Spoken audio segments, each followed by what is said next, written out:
everybody! Welcome to my YouTube channel. Today we have a very special guest, and by very special guest, it's my dad. And it's been a while since I last posted, but we have a very good comeback because my dad is here promoting his book, and I am going to be interviewing him about Entre El Coqui y la Diaspora.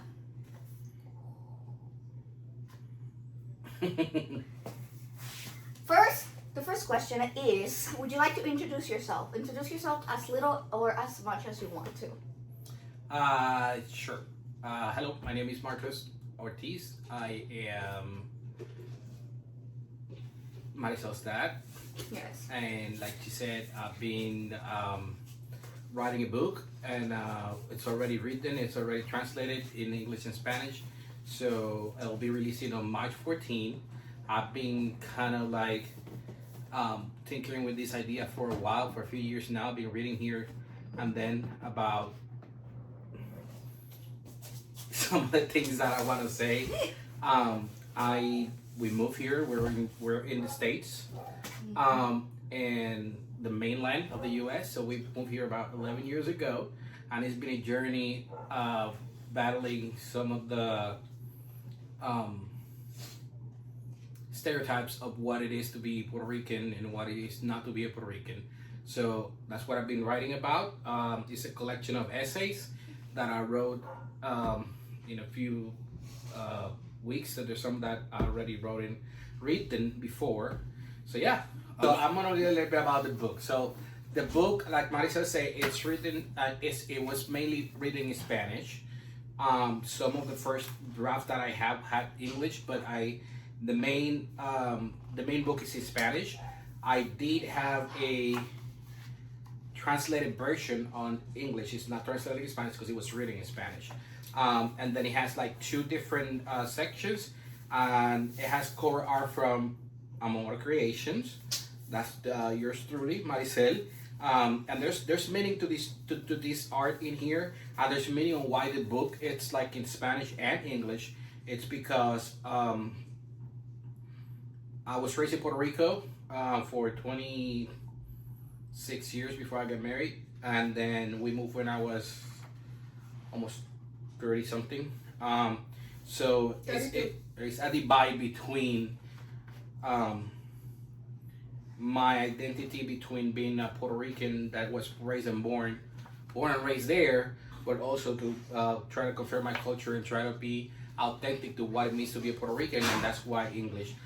It also has double meaning. The art, the first one is just like when my babies were born on Puerto Rico, both Maricel and Emily, and then without knowing her, she discovered the back cover art, which is also my struggle with being Puerto Rican in the United States. As you can see, there's like it's actually this right here. I don't know if you can see it, but it's like the Statue of Liberty holding a machete, and there's some special meanings to this. There's the moon because of the Sun Boricua en la Luna, and the Statue of Liberty is actually holding a Puerto Rican flag. So it goes through that in between, and that sentiment of that every person that leaves the island for any reason, struggles on how to keep that identity to themselves. But yeah, so Entre El Coqui y la Diaspora, between the Coqui and the Diaspora. There's a subtitle which means el día que la patria empezó a dormir en una cuna, the day that my homeland started sleeping in a cradle. But yeah, art is from yours truly. I'm very, very thankful for that, and it's also the second meaning of it, because if it's Spanish and English, so both my daughters can read it, one in Spanish and the other one in English. That is beautiful. So we have a couple of questions that we're gonna ask. Oh, some about your book. Did somebody call and ask questions, or is it just like? I actually did have people request some questions. Okay. From my friends, from the Discord. Okay. From just a lot, a couple that some. Are they appropriate, or is it like? Okay. Yeah, they're appropriate. Everybody kept it PG. Okay. Some are about your professional life. Some are about your life. Okay. Some are about the book. Okay. So are you ready? Let's do it. So, first of all, I want to, because we didn't mention this, but is this book fictional or non-fictional? Like, what are you writing about this in this book? It's basically a collection of essays that goes from my retelling of how I grew up, where my roots are, which were originally in Puerto Rico, and how I was raised. So this is your story. It is my story. It's not fiction. It's mainly stories, relatos, stories, right? About my upbringing in Puerto Rico, and then once I moved in here, and how I dealt with that dichotomy of being Puerto Rican in the United States. But yes, it's not fiction. It's pretty much, I wouldn't say autobiography, because it's not. It's like there's a lot of them that is not there, but it's very personal and very a collection of true feelings that are mine, not necessarily other people's, but on how I felt as I grew up and when I was. That's a PSA for the family. Yeah, there's some content that might upset people. No, I don't think they will upset people, but they will tell my truth. And then as much as I want to not tell difficult stories, it is part of my upbringing. It is part of who am I today, and what I do, and what it is for me to mean being here in the United States. Okay. So, the first question, or technically a second question. Okay. Give me a second. Your life. This is a collection of stories throughout your life. Yes. Not necessarily an autobiography. Mm-hmm. What is something that you wanted to include, or maybe you decided ultimately to not include? That's a great question. So the main idea of this book is that when I started writing about it, there's been a lot of pride around, being Hispanic and being Latino in the States. So it was like, and as you may or may not know, like there's a divide of Puerto Ricans that is like, you're not Puerto Rican if you weren't born from the island. I was born and raised there, but I also feel like being outside from the island for so long, I kind of feel like an outsider too. So there are definitely tellings of my upbringing and my life in Puerto Rico, but I only wanted to include, to go to your question, I only wanted to include those stories that shaped me, and those stories that talked about how you, I don't want to give much about the book, but how your upbringing raise your mentality when it comes into culture, and how it's like how your upbringing actually, without you knowing, is shaping you to be a specific person, or a specific having ideals, or having this pride of what it is to be a Puerto Rican, and how those actually shape me into what am I. So what's on the book is those things I did, thought, think, pensé que it would relate to where I'm at right now. So there's a lot of things that's not there. There's more to my story of Puerto Rico, of what it is there, but what is there is actually related to my upbringing as a very, very, very proud Puerto Rican. Bouncing off your question. Mm-hmm. And your answer, not question, bouncing off your answer, with this being a little bit of an exploration of how upbringings develop you. How did your upbringing and, well, mommy's upbringing affect how you brought us up, brought me and Emily up? That's a very loaded question. I'm telling you, I got some deep questions. Okay, so going back to the culture and identity, which is what the book is mainly about, right? I was raised in a very Puerto Rican way. I was like, the typical Puerto Rican that, we're celebrating every sport event, every triumph, everything that has to be with, Tito Trinidad winning a fight, or, going to Fiera La Vega concerts, or stuff like that. Like the very, very truly Puerto Rican pride, right? And your mom too. Your mom also was very you know, close to her culture, close to her identity. So us mainly raised you guys. You were raised until you were 6 years old. So I think you got some of that as you were growing up. When we moved in here, when we moved to here, then it kind of changed a little bit because you got to assimilate a little bit to what it is to live in the United States. But we didn't want you guys to lose that culture, right? We wanted you to feel Puerto Rican and don't feel excluded because you may struggle with the language, or you may struggle with or like the food or the music, right? So we wanted that to be part of you. So that was very intentional for us when we raised you. But also a little bit deeper on to answer that question, your mom had her upbringing, I had my upbringing. Some of it was not. I'm not gonna say I had a rough life, but some of it was typical to what family is and how how we are right now, and that was a decision that your mom and I took. There was patterns on our upbringing that we actually wanted to break, so we kind of like took decisions into, like, for example, homeschooling you guys. So for example, living alone with no family around, it was a very intention decision to kind of break those patterns that we thought would not we didn't agree, right? As a parent, like for me, as a parent, yeah, you take from what you were how you were brought up, and how you actually experienced your childhood and your upbringing, but also you want for your kids not to have to go through difficulties that we experienced. So we actually went intentionally and like broke some of those cycles as part of your upbringing. Now you're an 18-year-old, Emily's 12.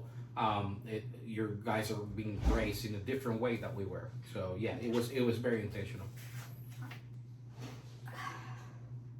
One of my next questions Mm-hmm. is a little bit more personal, Okay. not necessarily related to the book. Okay. But the fans want to know about your love life. My Tell love me, life. Tell me about mommy and how this mommy has kind of been, maybe has been a support through the writing process and through the whole time she's been in your life.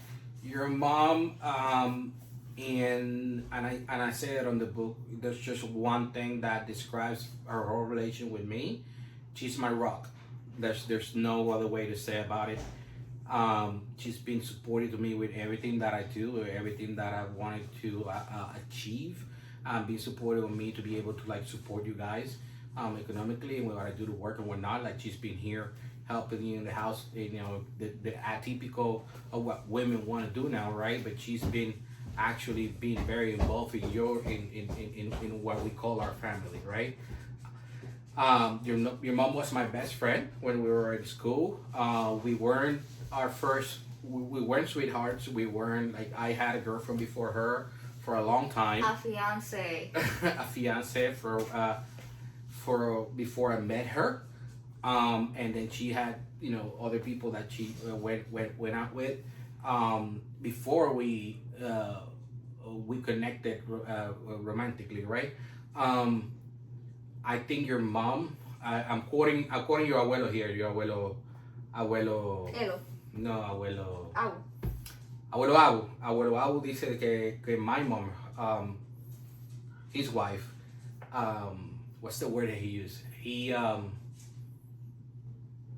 maestro. It was like, I don't know if that's the word. Like, he actually changed his life. He was like this wild person, and now when she got with her, it's kind of like a similar situation with me. I was all over the place when I was growing up. When I was going to college, when I was going to high school, it was like I was a mess, and my life did not start taking shape of what it is right now until I met your mom. And even before we got involved romantically, we were friends. She was like a confidant. She was like always like kind of like telling me what I should not do, right?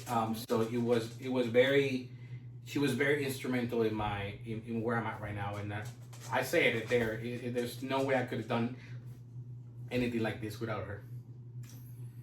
What's the secret to a good marriage? What does that have to do with the book? I'm telling you, these are questions like in general. Some are related to the book, some are related to you. Okay. Like, it's not necessarily all about the book, but there will be questions about the book. Don't worry. The secret to a good marriage is understanding that marriage is not perfect. And I said that to everybody who asked me that question. I've been asked that question before. When we got married, our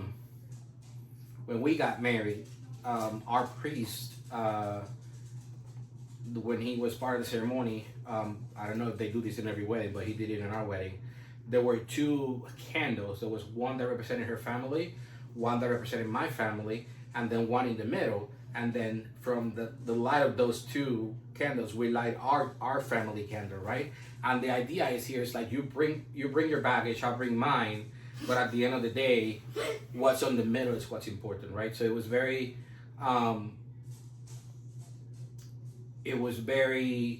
hard to break patterns, like I said before, but not also that. It's like there's always going to be a problem. You don't know a person until you marry her or start sleeping with her every day. Not in that way.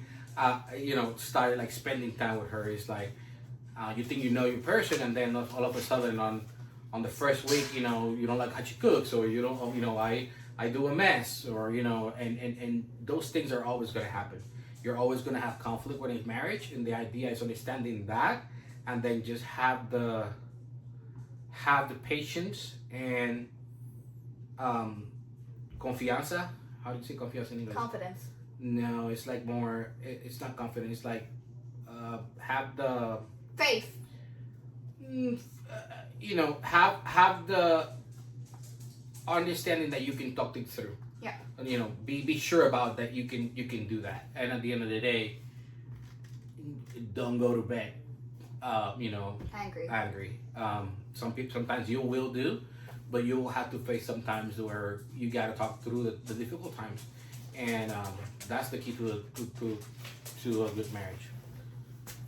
I want to ask you about a specific chapter in the book. Oh shoot! You wrote it. You read it. Part of Okay. it. I want to ask you about la historia de dos fotos. Okay. In this chapter, you tell the story of two pictures. One that you took on the morning of when we left Puerto Rico, and one that you took in Lake Lanier in Georgia. Yes. And they're both sunset pictures, and at the end of the day, they look very similar. Mm-hmm. They seem like the same picture. Did you find similarities, or like maybe comfort in some things not changing? Yeah. So that specific story, she's talking about the interlude, right? So I actually do a break on the book and then put this very intentional passage that I wrote, because I wrote it. I think it was like 3 or 4 years ago. And I think I put something like, this was not the first time I thought about that, being here or there. It was the first time I actually put it on writing, right? So for me, I have a vivid memory of the day that I left Puerto Rico. That's the reason why we're actually releasing the book on March 14, because we left March 14 of 2014. So 12 years ago. And that for me is a very our dog is right there, so we're able to start this. For me, that's a very important date, right? That was the day that we left Puerto Rico. Mm-hmm. And that day, I remember driving, and I said, like, we're leaving. I need to take a picture, and I took a picture. It was in the morning, and it was this beautiful sunrise. And I meant nothing about it, right? But then I remember doing a post in Facebook about it, and 3 or 4 years later, we were camping. I don't remember it was specifically the same day. I mean, I can make it sound nostalgic, and it was the same. It was March 14 of 2000, whatever. No, it wasn't. But we'll say this. The Facebook memory posted up on my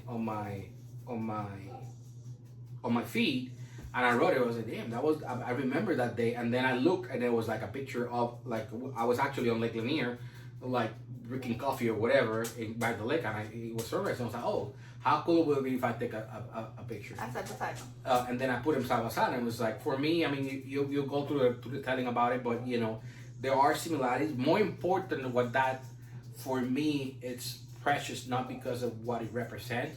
It's because for me, it's like you gotta look to those little moments, and I told you this many times before. It's that you gotta focus on those little moments that kind of actually are they coincidence or they're not coincidence. Is it God talking to you? Is it, you know, it's like you're imagining stuff. It's like for me, It's the universe. It's the universe, right? So for me, it was like, okay, here we are. You know, it was like, you know, 8 years later, and the sun still rises, you know, and the sun's still beautiful, and it doesn't matter what we're going through, you know, on that specific weekend. Nature is there, you know, God is there, and it does have a better deep meaning for me. So I want to this is about how did, you know, there's not a lot of Puerto Ricans in Georgia. We have we have slowly found a community there, but there are more from other cultures. You know, Yes. there's more Dominicans, there's more Mexicans. Obviously, we have Hispanic community, but it's necessarily a large percent of it isn't necessarily Puerto Rican. Is there like there's a cultural divide between, I feel like, Puerto Ricans and other Hispanics, because we have the same core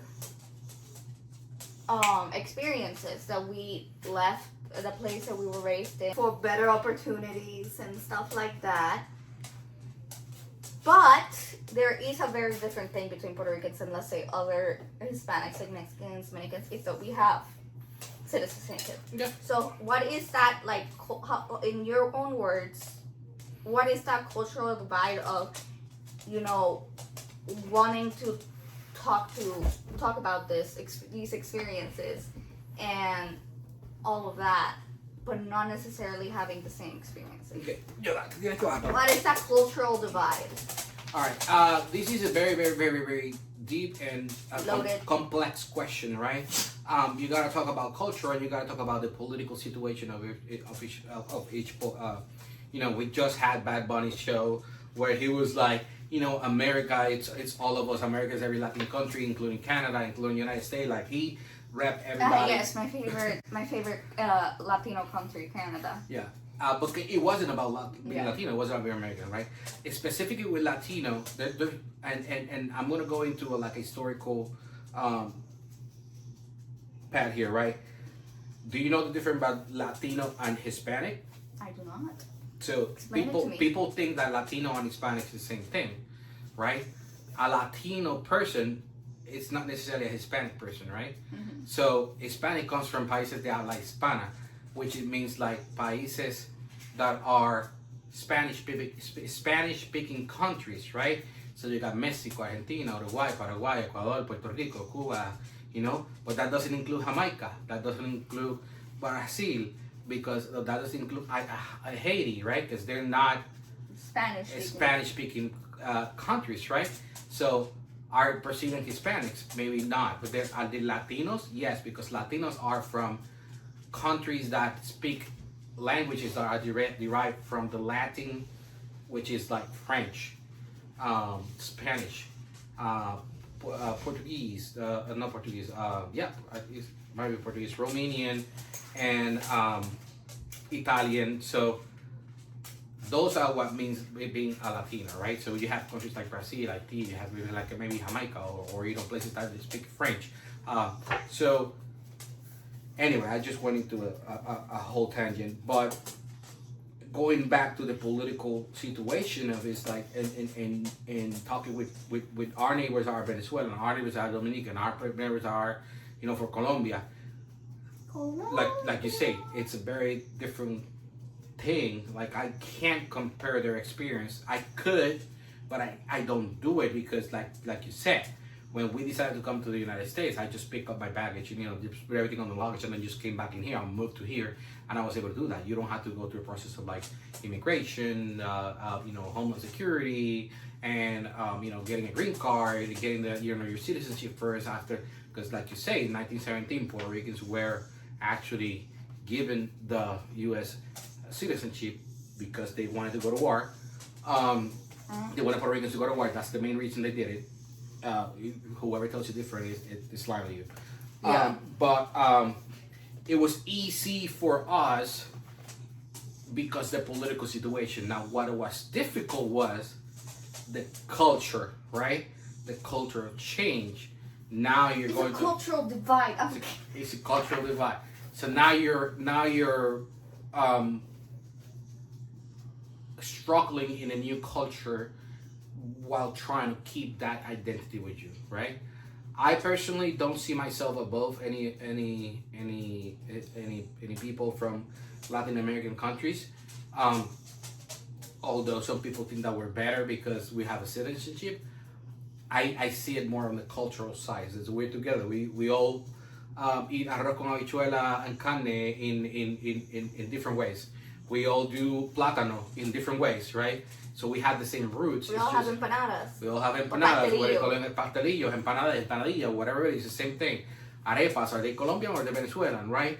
What's better, mofongo or mangú, right? Mofongo.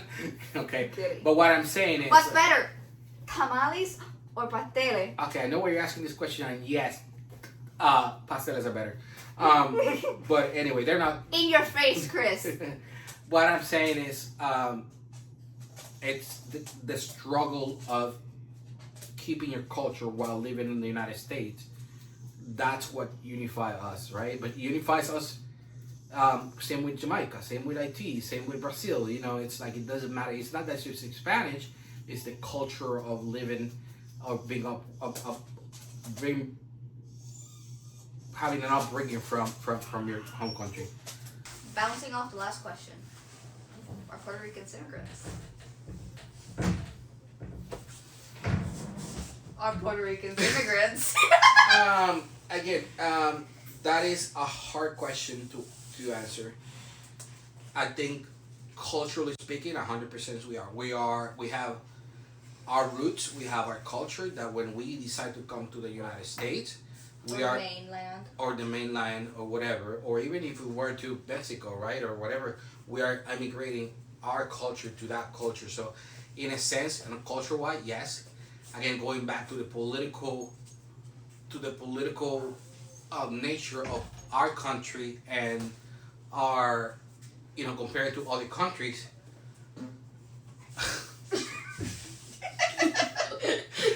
Okay, comparing it to other countries, I cannot put myself in their shoes. Yeah.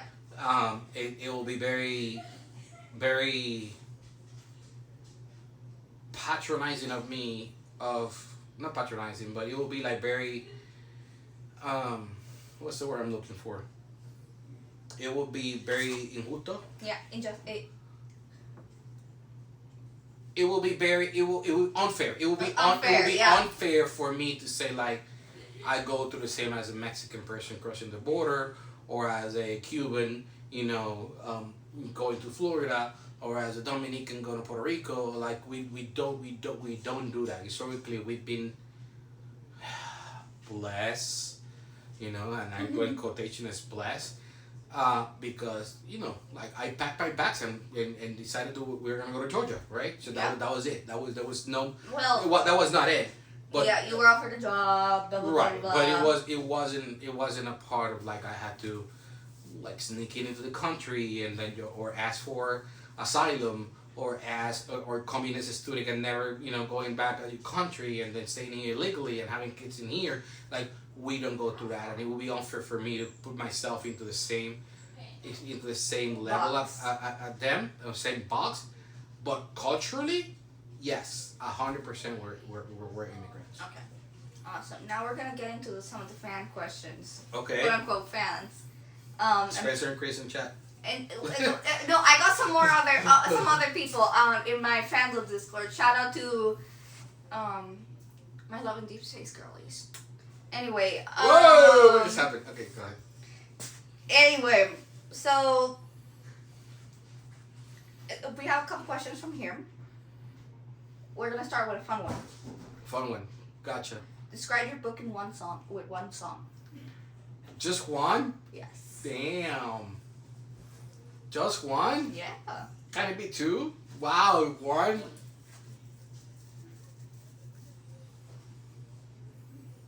You know what I'm gonna go with. And I think you know. I think well now there's three. Yeah, well Okay. Okay. So again, so there's let's go through the book, right? It's my upbringing, right? And then going to where I'm at right now. So I'm gonna say the first part of the book will be Salimos de Aquí from Fiera La Vega. Salimos de aquí. Eso no es de donde donde quiera. quiera. So it's basically a song telling him like we are from Puerto Rico, and that you don't say that without being apologetic, right? You're from Puerto Rico, and there's things that define you as a Puerto Rican, right? Jump back to where I'm at right now, right? It goes back to Roy Brown, which also was a song that Fiera La Vega is my favorite band, by the way. If you can't tell. It goes back to that song Boricua en la Luna, right? Because it's like it's not being okay. You were born in Puerto Rico. Now you got people that were living in the United States for years. People that were born here, right? My younger daughter, you know, she got here with months, right? She doesn't have any memories of living in the island, right? But what I'm saying is like, for me, my nephews were born here, right? They're Puerto Rican. For me, you know, people that were cool, that were raised in that culture are definitely Puerto Ricans, right? So you're a boricua, you're a Puerto Rican. It doesn't matter if you were born in the moon. That's what that song means, and that second part of the book kind of want to relate to. But the third song, I'm gonna look curveball here. Ooh. Which actually describe my book, is a song from where? From who? Bad Bunny? No, Fiera La Vega 2. Oh, okay. Which is he said a curveball, and I generally believed him. But no, I love Bad Bunny and I love his last album. We can talk about that in a different episode or whatever, or your podcast or whatever it is that you call it this. But it's called Memorias de la Plaza, which is actually my favorite song of Fiera La Vega. Yeah, when we saw them live, he cried. Yeah, because he takes it's a person having, remembering his memories that he has in a specific place, and how much that place give him great memories, and you know how happy he make him feel. So this book is my memories. This book is my Memorias de la Plaza. As my Memorias de la Plaza is like, you know, I'm bringing back that to this book. So I don't know if I were to pick one, I'll probably be Memorias de la Plaza for describing the book. Okay. This one's a more personal question. Okay. And I think that ask more emotional question. What size of underwear are you using? No. If he could gift it, okay, so this is from Dior. If he could give his book to someone who isn't there anymore, who would that person be? Oof.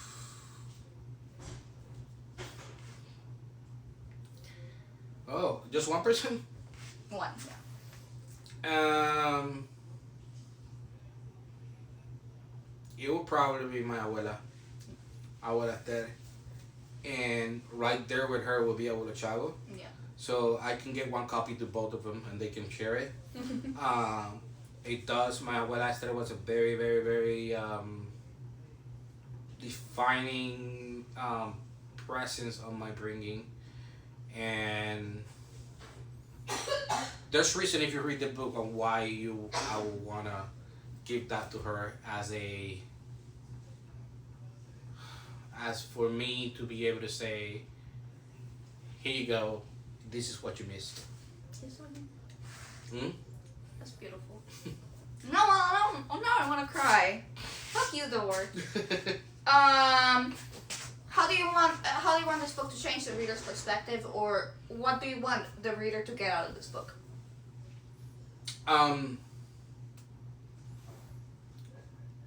I think that people need to know that it's okay to be true to their roots, onto the culture, no matter where you are after or where life takes you, or there's people that have the blessing of staying in Puerto Rico and they make a living in Puerto Rico and they're living their best life, right?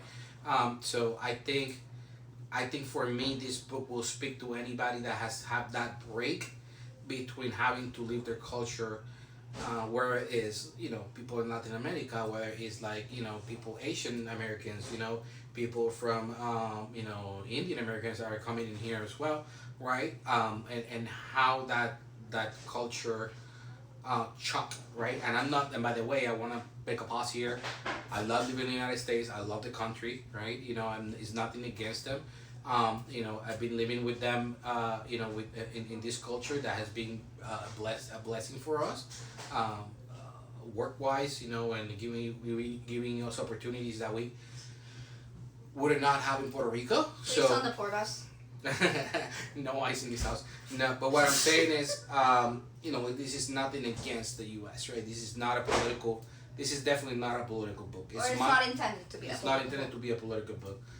So if you're looking for, I'm a very complicated person, and sometimes I can be crying to Bad Bunny's Super Bowl show, and the next day I could be celebrating 4th of July, throwing fireworks, and screaming "God bless America," right? I'm a very complicated person when it comes to that, and the beauty about the book is like, it's okay to be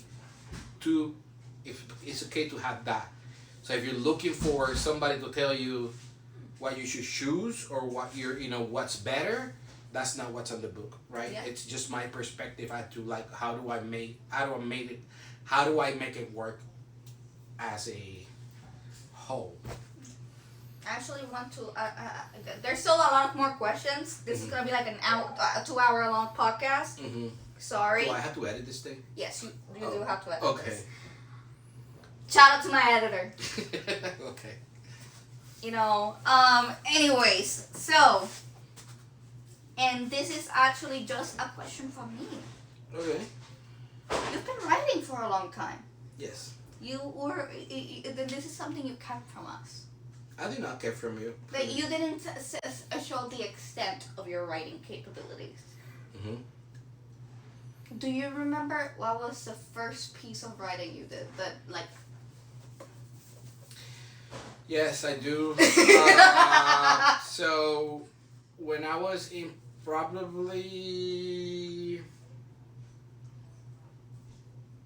was in high school already. I don't remember. Probably 9th or 10th grade. Mm-hmm. And by the way, I sucked at ELA. Or the equivalent to ELA, which is like Spanish classes in Puerto Rico. I sucked it.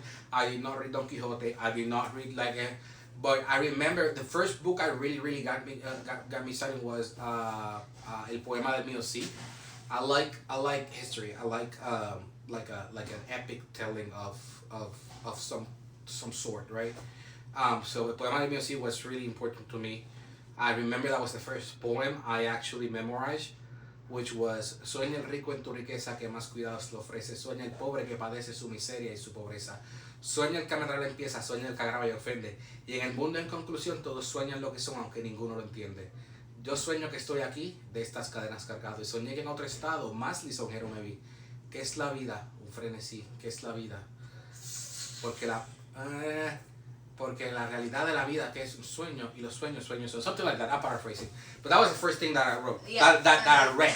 Right, and then on 10th, I think it was 9th or 10th grade. I don't remember what it was. I actually submitted a poem on a literary contest that they have at school, and I actually won first place.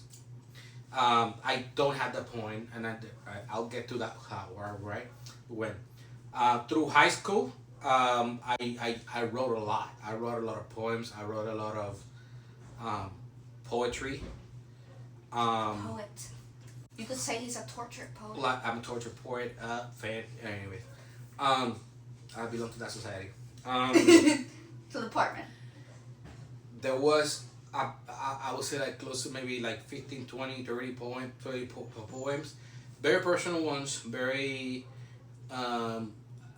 love, romantic ones, whatever.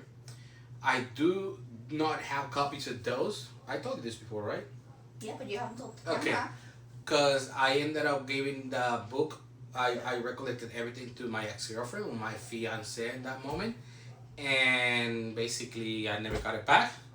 And then I actually wrote to her like years ago to see if she had it still, and she let me on read. So so that was my main. But I do wrote a lot of poetry.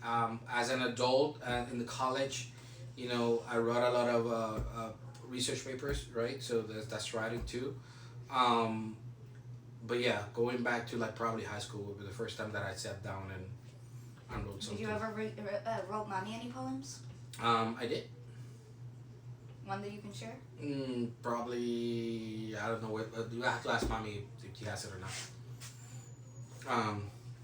But yeah, there was a time that I kind of Did you write spicy poems about mommy? No, I got upset when I lost all my poetry and I couldn't get it back. So for a long time I stopped writing. Yeah. Right?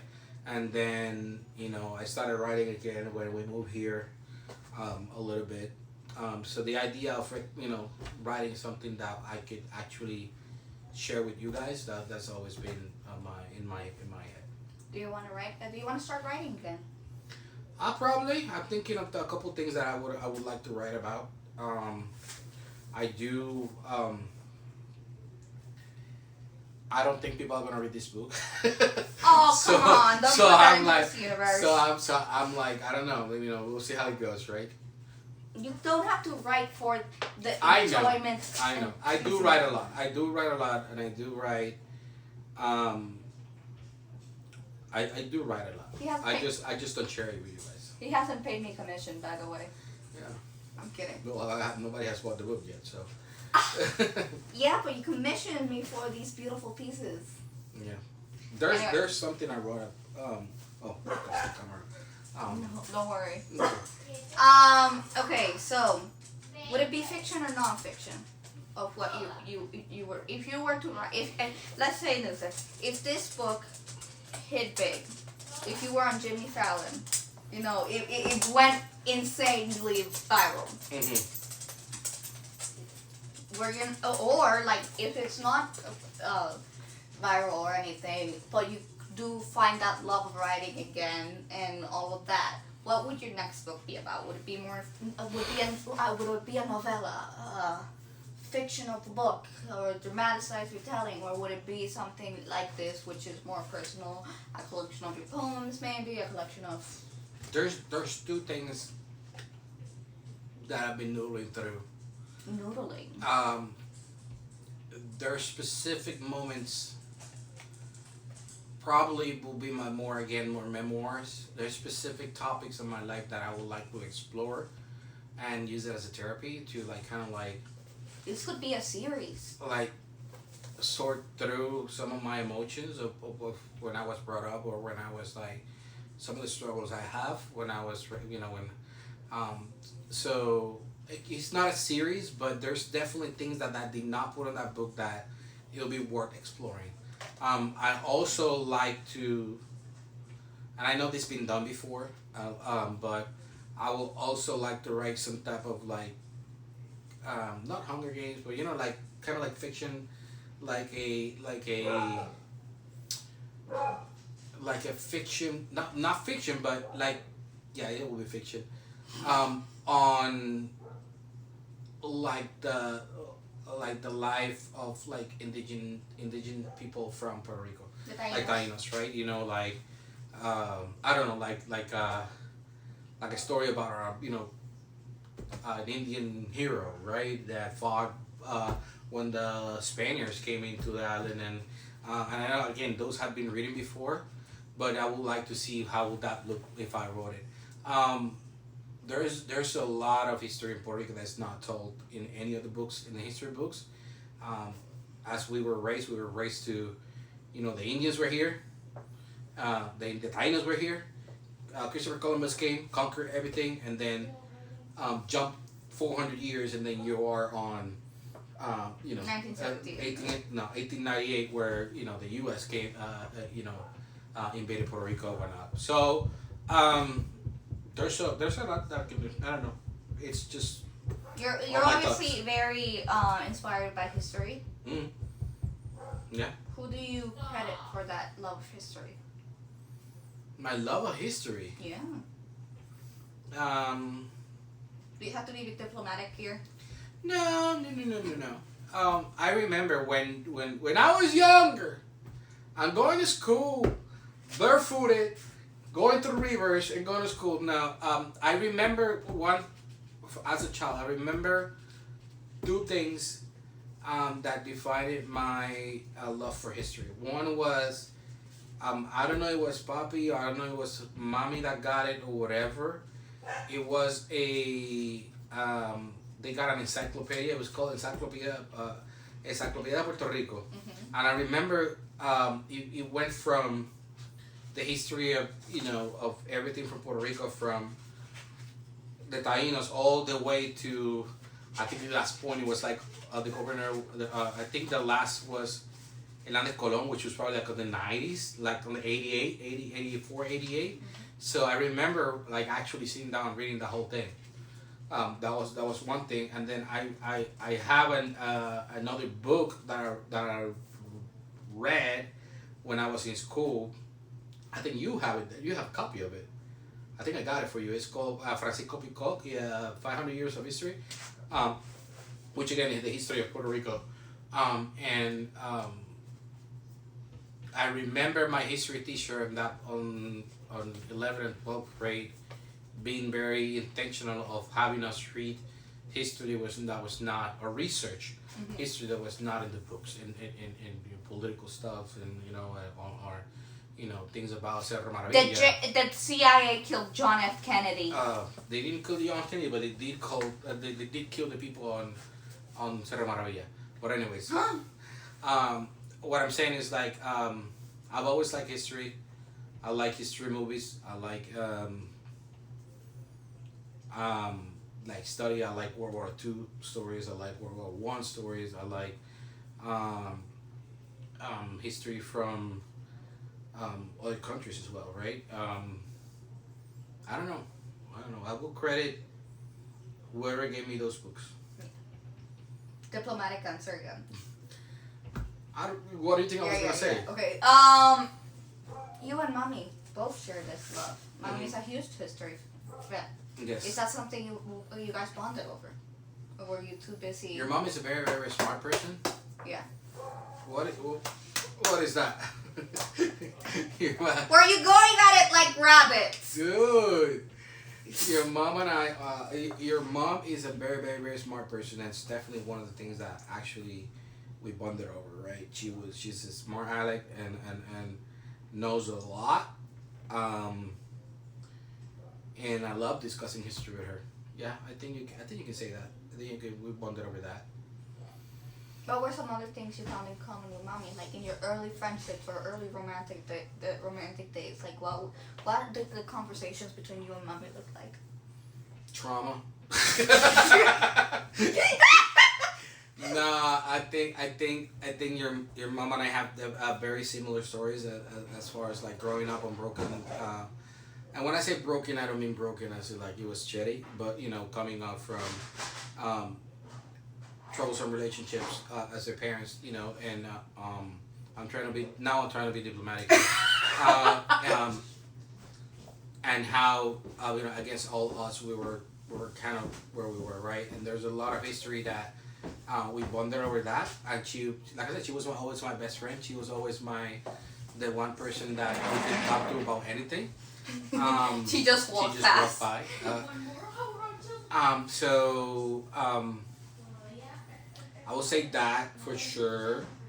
And then. Can you guys not have any common interests besides trauma? I used to say your mom lived in a pinky world. A pinky world? Which means that she saw everything was pink and she thought everything was perfect, and I was just like, girl, no, the world's fucked up, and there's yes, the grumpy sunshine. There's a lot of bad, and you don't know nothing. Not everything is peaches and creams, right? So you broke Mommy's. But then it's like that movie Trek. You got layers, so I start spinning those layers. You find this core version that knows a lot, and then had all this wisdom in her that life had given her because of the things that she went through to that point, and we definitely bonded over that. We do like movies, both of us. We like watching TV together. We usually see the same things. So, you love mommy a lot. They do. Everybody says they want parents like you guys. That they want the same trauma I have, which is the trauma of loving each other too much. Mm-hmm. Do you two love each other too much? I love your mom a lot, and I don't think we're perfect, and I don't think we're the perfect people, and I don't think we definitely don't have the best marriage. I think that every kid, you'll eventually grow up to have your family, and Emily will grow up to have hers, and then you'll complain about stuff that we did that you didn't like or you wouldn't agree with, and then you're gonna have your trauma. I think the important part of it is just like, for me, two people that get married need to understand that they need to ride they need to ride together and not alone. They need to make sure that the car has two people that could drive, and there has two people that can get you to point A to point B. And sometimes when you're tired, then they can come in and drive, right? Yeah. I definitely don't have the perfect marriage. I don't think a perfect marriage exists. I don't think the perfect family exists. Everybody can have to do whatever is best with whatever they're given. Yeah. Last question. Mm-hmm. Well, actually, we could do a couple parts on here because we will be promoting this for a while. Mm-hmm. All month, basically, for the next month. Mm-hmm. My last question for you. Mm-hmm. What if you could could you read us one passage that is important to this book for us? One passage from this book to give the readers something to like a basis. Like, what authors inspire you? What authors inspire me? I like Shakespeare. That's a weird term. Got weird term? I do like Shakespeare. I do like Paulo Coelho, Spanish. I think he's actually Portuguese or Brazilian. But I read a lot of him. I like J.K. Rowling. I like Harry Potter books. Ooh, I don't like it, but I do love a fiction book. I do think that my style of writing will be a little bit more similar to what, somebody who's writing somebody who's writing about personal things, not necessarily non-fiction. Do you have it? You ready? Yes, I'm also going to record this for the TikTok.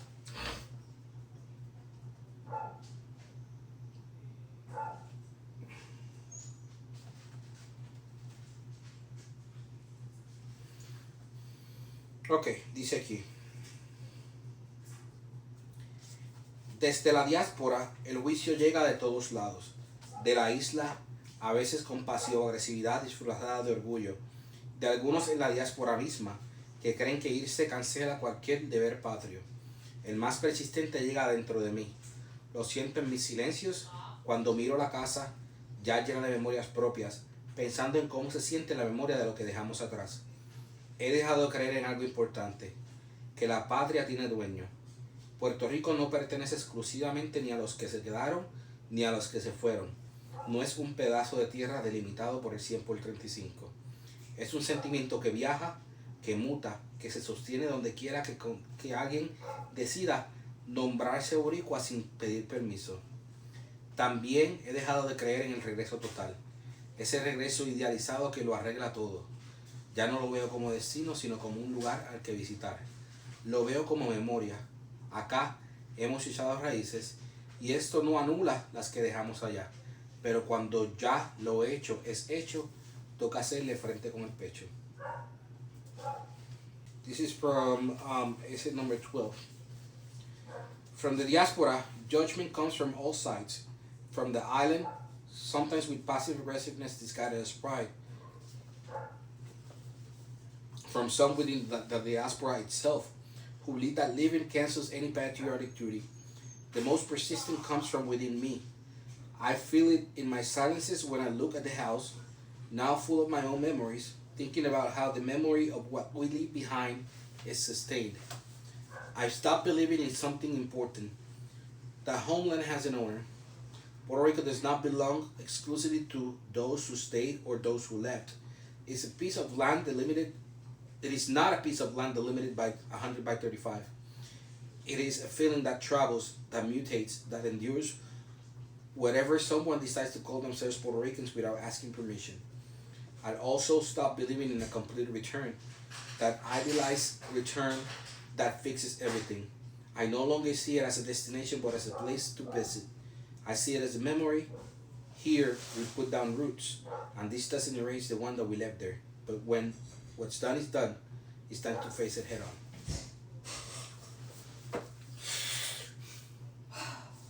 That's deep. That's deep. That's deep. Thank you for coming on here. Thank you for having me and being my first interview about this book. I do mean a lot that it's from you. You're gonna have many interviews about this. I know it. I do wish you best on your channel. Yes, we're having a comeback, and not the type that Kim Kardashian had. Did you not? Have you not seen that meme? Yes, I've seen that meme.